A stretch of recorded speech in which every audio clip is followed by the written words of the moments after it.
everyone. My name is Alondra Magana. I'm going to be presenting a presentation on communication.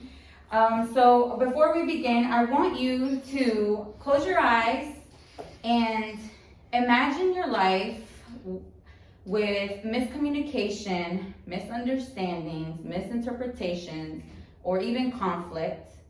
And think about how it makes you feel, how it affects your life, how it affects others, and kind of just gather your thoughts and your feelings.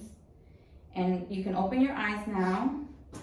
And I want you to hold those feelings, hold those thoughts throughout the whole presentation, and we'll discuss it at the end. So I wanted to put this quote. It says, "The single biggest problem in communication is the illusion that it has taken place," by George Bernard Shaw. So what this quote kind of says, or if I could translate it in my own words, it would be that sometimes we think we're communicating with others or we're sending a message and it just never gets delivered the way that you want it to. So sometimes it takes a little bit more, sometimes it takes a different type of communication style. So that's kind of what we're here.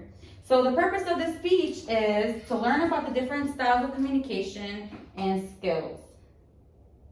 So we'll be going over verbal communication, nonverbal, written, and visual. And then we'll summarize this and we'll go over some references.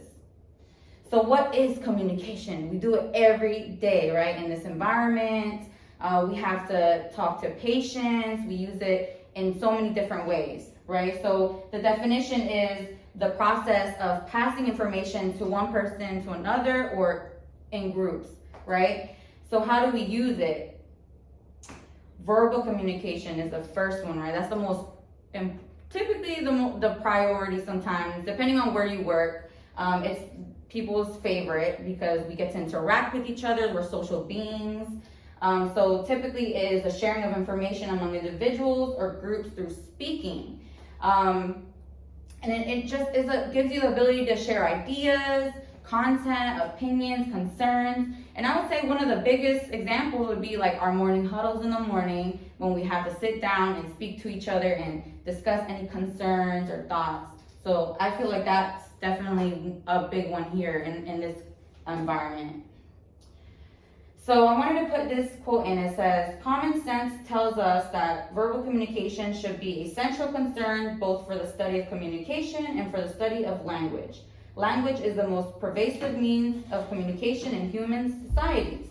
So without communication, language wouldn't be able to evolve in different cultures, in different workforces, depending on, we do like different language lingos and depending on where you work, different vocabulary. So all that goes into play when it comes to communication. And the opposite would be nonverbal communication, right? So what do we think about when we think about nonverbal? We think about, okay, I'm not using my voice, right? I'm using either my body posture, hand gestures, maybe facial expressions.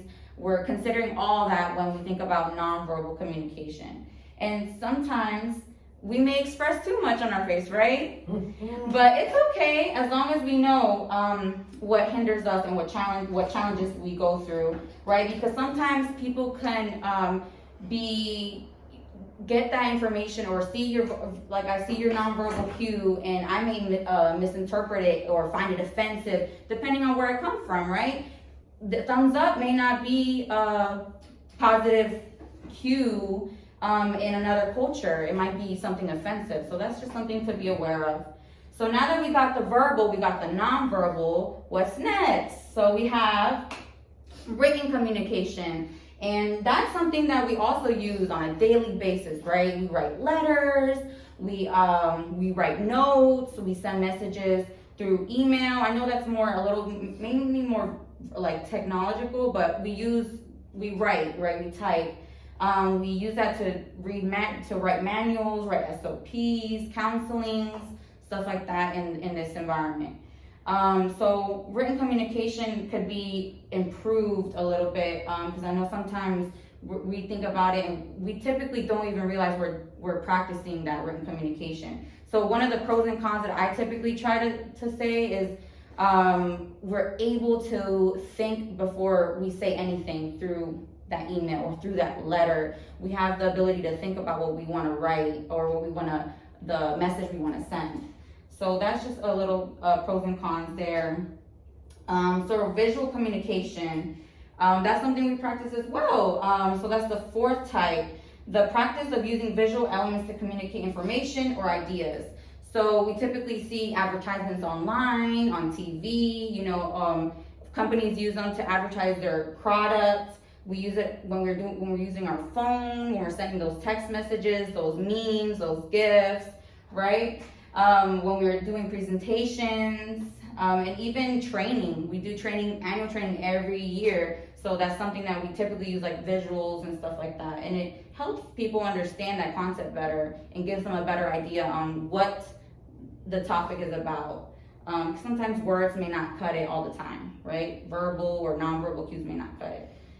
So now that we went over the four types and the visual and just the visual communication just now, I wanted to share the statistics. So it says 79% of people have taken more photographs since they started to use social media. 64% believe that a visual post is more convincing on social media than a text-only post. And 85% prefer visual posts to text-only posts. So how many of you could agree that that's something that typically takes some portion of your life where you depend on that text message, you depend on those videos, maybe YouTube or social media to connect with others, connect with your family, friends. So that's just a statistic there, and it kind of gives you an idea of the type of communication that people typically choose nowadays. So now that our speech or my presentation is concluded, I wanted to discuss a little bit about what we learned today. We went over some verbal communication, nonverbal, written communication, and visual. So those are the four types of communication that we use on a day-to-day basis. And if you could take anything out of this, even if it was just a refresher for yourself or maybe something to bring awareness to maybe something that you need to work on, take it. Even if it was just a photo that you saw on this screen here that can help you better your communication with your family, your friends, your coworkers. And that concludes my speech. These are the references. I appreciate your time. Thank you for coming.